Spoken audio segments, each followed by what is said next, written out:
Ya, sementara itu, Wapres terpilih Gibran Rakabuming Raka belakangan rajin belusukan ke sejumlah titik kawasan padat penduduk di Jakarta. Walau Gibran mengaku ia sedang belanja masalah, tapi ada juga yang menduga aksi belusukan Gibran di Jakarta ini ada hubungannya dengan isu pencalonan sang adik Kaesang di Pilgub Jakarta. Benarkah?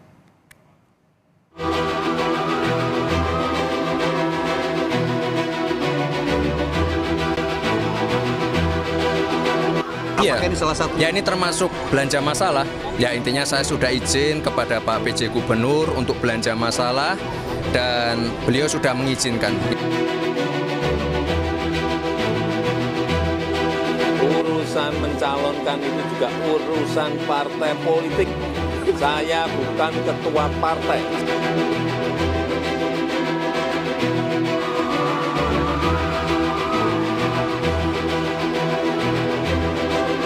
Dalam kurun waktu 5 hari terakhir, putra sulung Presiden Jokowi Gibran Rakabuming Raka terlihat sangat rajin mendatangi warga di kawasan padat penduduk di Jakarta.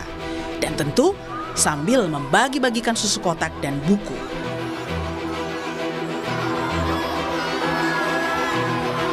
Rabu 3 Juli, Gibran turun ke 3 titik kawasan padat penduduk di wilayah Johar Baru, Jakarta Pusat dan Pasar Manggis Setiabudi, Jakarta Selatan.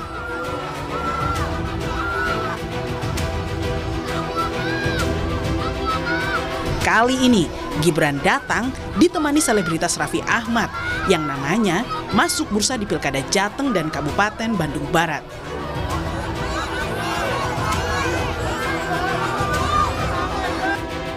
Sebelumnya, pada Jumat 28 Juni lalu, Gibran turun belusukan ke kawasan Tegal Alur Kalideres, Jakarta Barat bersama PJ Gubernur DKI Budi Heru. Rajinnya Gibran menemui warga Jakarta diakuinya untuk belanja masalah. Wapres terpilih ini juga berjanji akan memprioritaskan Jakarta untuk perbaikan di berbagai lini. Ya, ini termasuk belanja masalah. Makanya minggu lalu kami mengunjungi tempat-tempat yang kumuh, tempat-tempat yang kebanjiran. Gencarnya belusukan Gibran ke Jakarta memantik tanya, apakah ini ada hubungannya dengan isu pencalonan sang adik Kaesang sebagai Cawagup Jakarta pada Pilkada nanti? Mas, ya? Kaesang Jakarta atau Jawa Tengah nih, Mas, setuju? Tanya Kaesang. Sama halnya dengan putranya, Presiden Jokowi juga menolak dirinya dikait-kaitkan dengan pencalonan Kaesang di Pilgub Jakarta. Ia bahkan tegas membantah pernyataan Sekjen PKS jika dirinya lah yang menyodorkan nama Kaesang ke partai-partai. Saya tidak pernah menyodorkan kepada siapapun, kepada partai juga tidak pernah. Tanyakan ke partai-partai. Ya. Bantahan Jokowi dan no comment khas Gibran tak lantas diyakini sebagai jawaban tegas soal keberlanjutan dinasti Jokowi di Pilkada nanti. Menurut pengamat, pasca lengser dari kekuasaan, Jokowi tentu tak akan lepas tangan. Jokowi diyakini akan membentuk jaring-jaring kekuasaan yang baru. Pertahanan terkuat pasca lengser ke Prabon, pasca lengser dari kekuasaan adalah membentuk jaring-jaring kekuasaan yang baru. Nah, di dalam konteks ini tentu dibutuhkan penyiapan-penyiapan.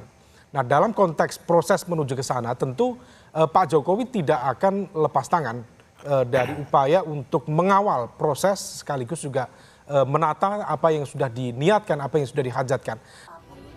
Belusukan sejatinya hal yang bagus dilakukan seorang pemimpin untuk lebih dekat dan bisa mendengar langsung keluhan masyarakat. Namun, akan lebih baik jika seorang wapres belusukan secara merata ke sejumlah wilayah di Indonesia yang selama ini kurang mendapat perhatian dari negara. Sehingga tak ada kecurigaan di balik belusukan menjelang pilkada, khususnya di wilayah yang menjadi tempat akan berlaga anggota keluarganya. Tim Liputan, Kompas TV.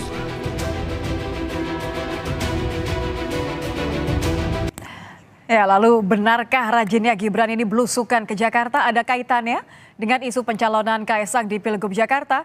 Kita akan bahas bersama juru bicara PSI, Dede Prayudi, dan juga pengamat politik BRIN, Siti Zuhro. Selamat petang, Uki. Selamat petang, Mbak Wiwi.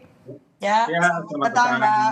Ini Nitya, pertanyaan pertamanya ingin ke Mbak Wiwi terlebih dahulu. Mbak, kalau kita lihat kan 5 hari terakhir ya, Gibran gencar sekali nih turun ke kawasan padat penduduk. Alasannya sih belanja masalah. Kalau sebagai pengamat, Anda melihat seberapa wajar seorang wapres terpilih loh ya datang belusukan di Jakarta? Seberapa biasa ini? Ya, ini kan baru saja kita melakukan pilpres dan pemilu legislatif serentak ya, Februari. Ini baru bulan Februari, Maret, April, Mei, Juni. Belanja masalah apalagi yang dibelanjakan gitu ya. Jadi apa pula yang mau dicatat gitu ya dari Jakarta ini. Padahal kemarin sudah belusukannya luar biasa dengan Ya, untuk pilpres ya. bagi susu seperti itu ya, susu dibagi-bagikan. Lah kalau calon lain katakan gitu ya, sosok lain dari elit yang melakukan itu apa nggak kisruh kira-kira. Lah kita punya 545 ya daerah, 38 provinsi, 415 kabupaten dan 93 kota ya. Kenapa nggak wilayah yang lain begitu ya?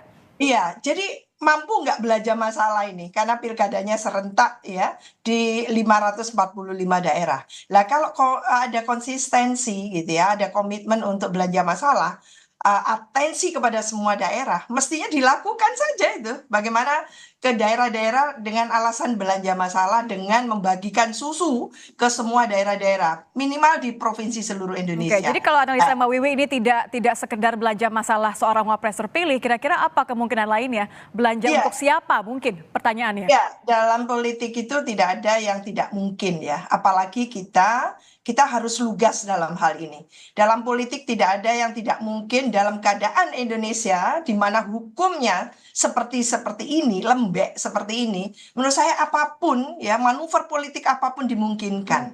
Maka siapa yang bisa menjaga gitu ya, agar kita bisa melakukan kompetisi kontestasi di pilkada 545 daerah ini Oke, dengan jadi baik. ini konteksnya dengan Dengan pilkada ya, buka jalan untuk siapa Mbak Wiwi kira-kira untuk pilkada? Iya, ya yang lalu sangat jelas ya bahwa ada revisi terhadap undang-undang untuk pencalonan kepala daerah dan wakil kepala daerah. Maka Mahkamah Agung sudah memutuskan gitu ya bahwa akan ada perubahan, sudah ditetapkan. Lalu KPU-nya akan membuat PKPU untuk merespon itu. Oke. Ini siapa sebetulnya? Di depan kita ini kan ada Mas Dede. Mas Dede ini juga seorang kader yang luar biasa. Mengapa kalau sama-sama muda kok dia nggak diusulkan? Nah, ini. Jadi menurut saya fair lah gitu ya, fair play lah kompetisi kontestasinya. Jangan Jadi saya harus melompat-lompat. pertegas nih ke Mbak Wiwi. Jadi Anda menurut Anda kalau belanja masalahnya Gibran ini sekaligus untuk membuka jalan untuk yang kira-kira akan bisa Iya, maju nih inilah pilkada ya. yang- Sebut nama boleh Iya. lah ya. Kan mumpung Iya, ada ini masuk menjadi sangat transparan gitu ya. Karena apa? Dinasti politik itu sudah digulirkan sejak pemilu presiden Oke. kemarin. Maka Oke. sekarang akan digulirkan semakin dikuatkan. Saya ingin menantang Mas Dede ini. Mas Dede ini calon yang bagus. Mengapa PSI tidak mau mencalonkan? Nah itu pertanyaannya. Mas Uki, dijawab deh. Ada 2 pertanyaan yang Mbak Wiwi tadi. Yang pertama pertanyaan saya dulu tapi ya. Gimana reaksi Anda ketika melihat bahwa belusukannya Gibran ini diartikan seperti seakan-akan membuka jalan untuk ketum Anda, untuk Kaisang? Itu dulu deh. Oke, jadi pertama-tama saya harus disclaimer dulu ya bahwa saya bukan juru bicara Mas Gibran ya, wakil presiden terpilih. Dan apa yang ingin saya katakan nanti terkait dengan intensi Mas Gibran ini belusukan, ini adalah hasil analisis saya gitu ya. Jadi saya percaya bahwa Mas Gibran ini diwariskan ya karakteristik Pak Jokowi yang suka belusukan tersebut. Jadi kalau saya ya kemudian mentrace ya pemberitaan yang beredar ya, Mas Gibran sudah minta izin dengan PJ Gubernur Heru ya, lalu belusukannya juga sempat dengan PJ Gubernur. Lalu setelah belusukan, Mas Gibran juga membicarakan masalah-masalah terkait apa yang dilihatnya selama belusukan dan mencarikan solusinya. Itu yang pertama dulu ya. Lalu yang kedua ya, apakah ini kaitannya dengan Mas Kaisang? Oke. PKPU itu baru saja ditandatangani oleh Pak saat itu masih jadi Ketua KPU ya, Pak Hasyim Asyari, itu sekitar kemarin lusa lah. Dan baru saat itu ditandatangani di PSI ini baru dibahas secara intensif terkait dengan apakah Mas Kaisang itu akan maju di pilkada atau tidak. Ya. Jadi selama ini Mbak, yang menggadang-gadang Mas Kaisang akan maju atau bukan, ini justru bukan PSI sendiri. Bahkan di luar koalisi Indonesia Maju yang pertama kali menggadang-gadang Mas Kaisang maju di Jakarta, yaitu apa? PKB DKI yang saat mendeklarasikan Pak Anies, ya, itu Pak Hasbiala Ilyas, Ketua PKB DKI, itu 2 kali menyebut dengan lantang, insya Allah Anies Kaisang menang. Kurang lebih seperti itu ya. Jadi saat itu kami tidak mau mendahului hukum. Nah, ketika PKPU-nya ini sudah ditandatangani, sudah direvisi, ya, baru kami membahasnya secara cukup serius. Dan hari Senin kemarin, ya, saya baru saja bertemu Mas Kaisang. Bahkan di pembahasan tersebut itu beliau lebih concern dengan hasil yang ada di Jawa Tengah, ya, ketika lembaga survei Indonesia itu menemukan bahwa hasil survei mereka itu Mas Kaisang itu yang tertinggi di Jawa Tengah dengan pertanyaan yang simulasi semi tertutup, ya. Dan Jakarta, apakah Mas Kaisang akan maju itu sedang dibahas, ya. Sorry, ini konteksnya maksudnya justru malah Kaisang mempertimbangkan lebih ke Jawa Tengah atau ke Jakarta, Mas Uki? Sorry saya potong. Karena hasil obrolan terakhir justru malah mempertimbangkan oke deh Jawa Tengah aja gitu? Nah, terkait dengan Jawa Tengah, sebenarnya Koalisi Indonesia Maju itu sudah hampir rampung kesepakatannya untuk mendorong Pak Irjen Lutfi. Gitu. Justru saat itu Mas Kaisang itu agak kaget gitu ya, bahwa namanya moncer di Jawa Tengah padahal ramainya di Jakarta gitu. Jadi saat itu saya sempat godain Mas Kaisang, ya, saya bilang, Mas, atau nanti kita angkat aja nama Mas Kaisang di Jawa Tengah. Oke. Tapi kalau tanggapan tadi, tanggapannya Mbak Wiwi, kurang lebih seperti itu. Tapi ya, kalau yang mana tuh? Ya, Mas Uki, kalau tanggapannya Mbak Wiwi tadi mengatakan sepertinya belusukannya Gibran ini seakan-akan membuka jalan untuk Kaisang, karena kan abang dan adik, rasanya wajar saja. Ya enggak, karena Mas Kaisang sendiri juga belum tentu maju pilkada, yang pertama. Yang kedua, Mas Kaisang kalaupun maju pilkada juga belum tentu di Jakarta. Tapi kan begini ya, ini kan terbangun opini bahwa belusukannya Mas Gibran itu akan menguntungkan siapapun paslon yang akan diusung oleh Koalisi Indonesia Maju, gitu ya. Saya tidak sedang mengamini opini tersebut, ya, tapi saya dapat memaklumi karena ini kan memang momentumnya pilkada, ya. Dan terus terang saja dengan adanya opini tersebut kami tidak merasa dirugikan. Oke, gitu. tidak merasa dirugikan, begitu ya? Ya, karena kita sama-sama tahu bahwa Prabowo Gibran itu menang di Jakarta pada Pilpres kemarin. Dan apabila kemudian asosiasi politik, ya, Mas Gibran kunjungan ke Jakarta dengan siapapun yang diusung oleh Koalisi Indonesia Maju ini terjadi dan terbangun, ya, bagi kami ini justru suntikan elektoral, Mbak. Oke, jadi kalau tidak keberatan bisa jadi justru malah ditunggu-tunggu supaya menaikkan, ada Gibran efek di sini. Saya ingin tanya ke Mbak Wiwi tapi usai jeda, dan juga ke Mas Uki nanti komentarnya. Tetaplah di Kompas Petang, saudara. Terima kasih Anda kembali bersama kami di Kompas Petang. Saya akan kembali bersama dengan juru bicara PSI, Dede Prayudi, dan juga pengamat politik BRIN, Siti Zuro. Mbak Wiwi, Mas Uki, saya kembali ke Mbak Wiwi deh. Mbak Wiwi, kalau tadi kan jubir PSI sendiri mengatakan bahwa ya nggak apa-apa kalau itu akan menguntungkan Kaisang sendiri. Pertanyaan saya, menurut Anda, Gibran efek yang juga sama seperti Jokowi efek ini akan berdampak seperti apa? Sejauh mana untuk Kaisang? Kan gayanya sama nih, belusukan, bilang enggak secara verbal tapi tetap datang ke Jakarta begitu. Iya, ini kan Pak Jokowi luar biasa di eranya ya, tahun 2014.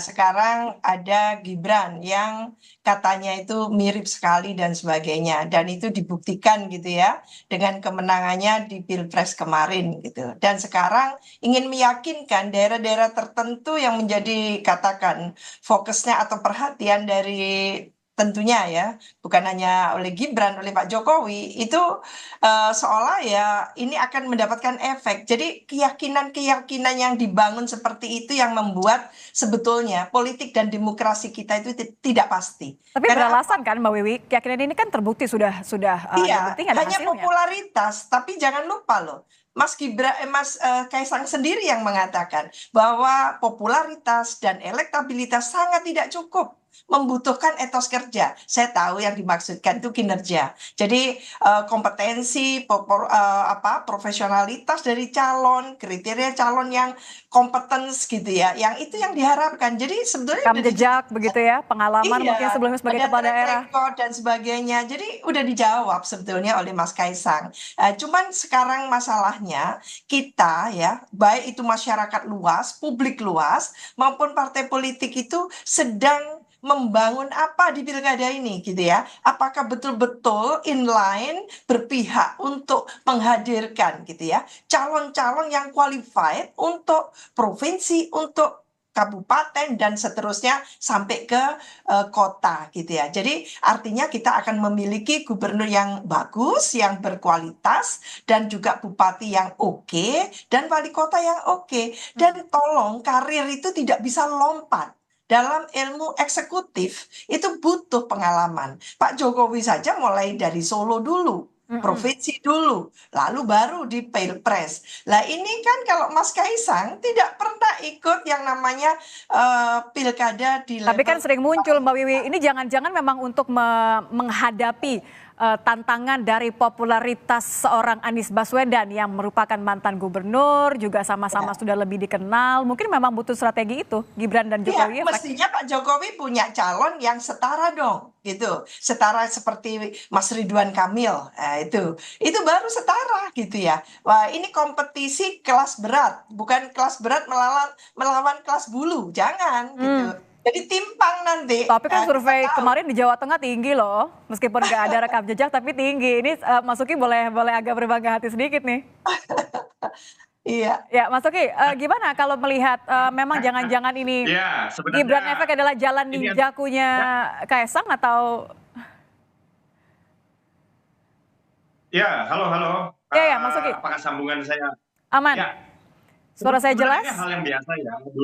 Dulu juga Mas Gibran ketika maju sebagai cawapres kan kemudian diremehkan. Lalu ketika memasuki arena perdebatan, Mas Gibran begitu dikdaya ya, maka keluarlah sebuah idiom ya, dikira cupu taunya suhu. Kurang lebih seperti itu ya. Dan hal yang sama ya, dan ini adalah sebuah stigma yang sudah lama terjadi di Indonesia ya, bahwa orang-orang yang masih muda ya, yang dianggap belum cukup memiliki pengalaman, maka kompetensinya diragukan. Maka yang harus dilakukan oleh orang tersebut adalah membuktikan, kurang lebih sih seperti itu ya. Jadi saya memaklumi ya, Prof Wiwi memiliki keraguan-raguan ya, bahwa sebagian masyarakat juga memiliki keraguan-raguan, dan Mas Gibran dalam hal ini pernah menjawabnya. Dan apabila memang Mas Kaisang nanti maju ya, yang dimana daerahnya juga saya belum tahu di mana ya, ya ini sebuah PR yang harus dijawab oleh Mas Kaisang, kurang lebih sih seperti itu ya. Artinya ini sesuatu yang logis ya, bahwa ya anak muda ya dianggap minim pengalaman lalu diragukan. Nah, ini tugas dari si anak muda tersebut adalah menjawab keraguan-keraguan tersebut.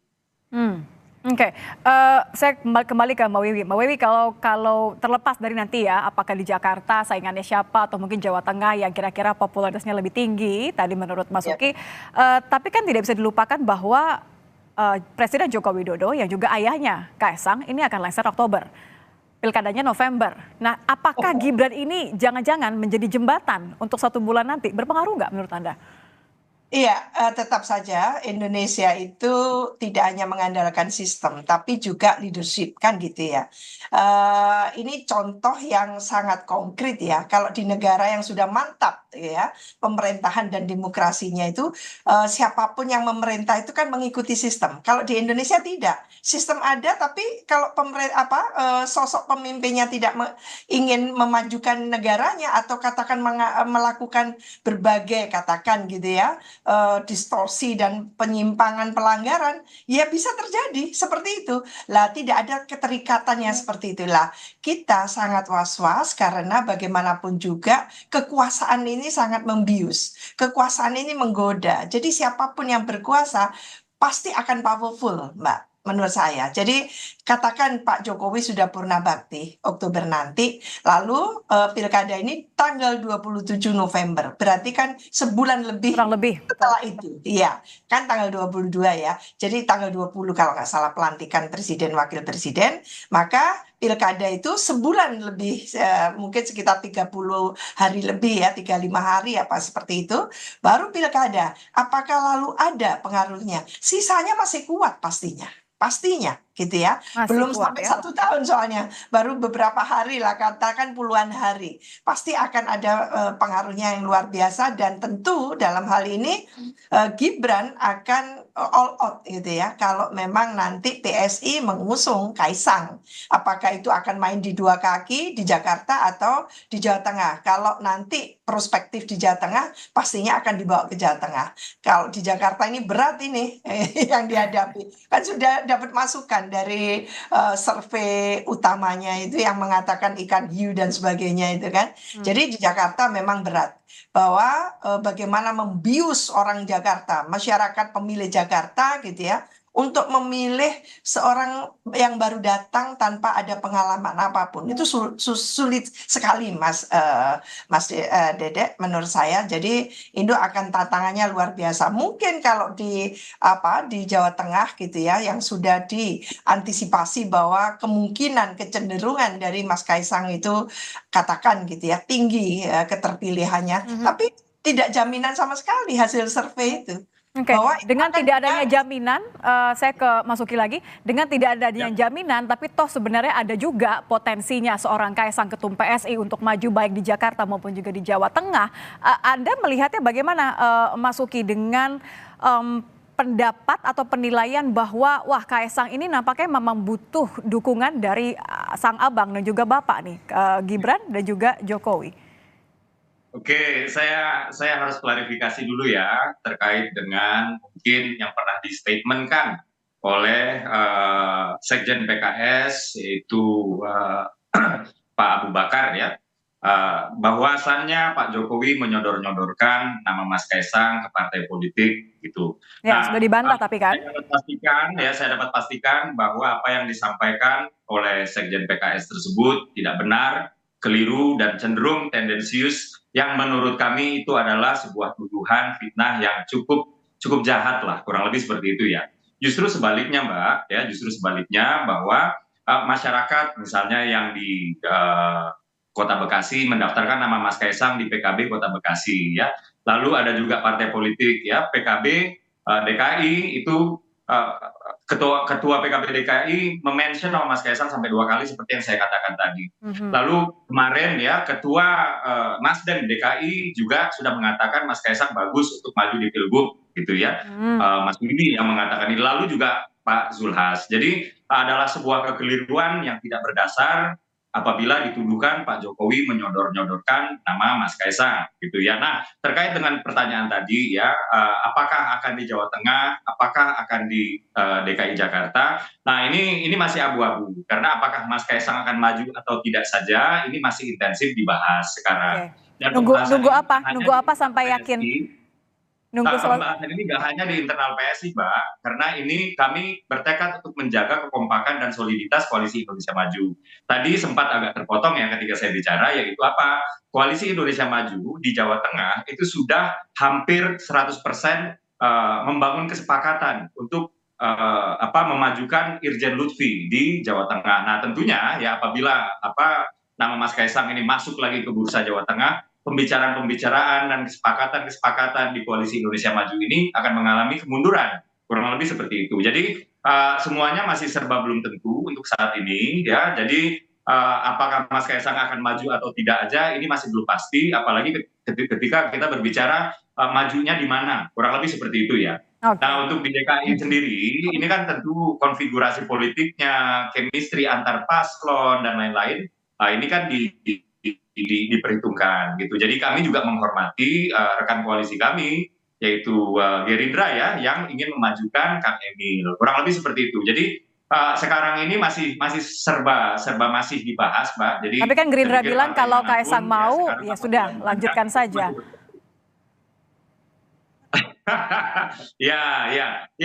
Ada yang bilang ya, kemarin juga saya ngobrol sama Bang Riza Patria ya, disebutkan bahwa Gerindra menunggu PSI. Nah, cuma kan di Koalisi Indonesia Maju ini kan nggak hanya Gerindra dengan PSI ya, artinya ada juga Golkar, ada juga Demokrat yang menginginkan Bang Jansen Sitindaun untuk maju di DKI, misalnya seperti itu ya. Dan tentu semuanya harus dibawa ke meja ya secara bersama-sama, Mbak. Jadi sampai dengan saat ini semuanya masih serba belum tentu. Semua ya, masih wait and see. Baik, terima kasih.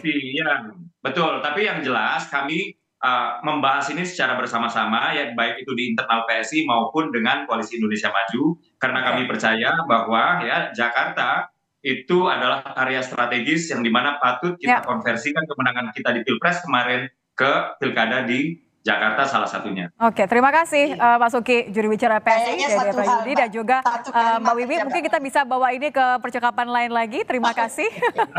Pengamat politik BRIN Siti Zuhro sudah bergabung bersama kami di Kompas Petang. Selamat petang.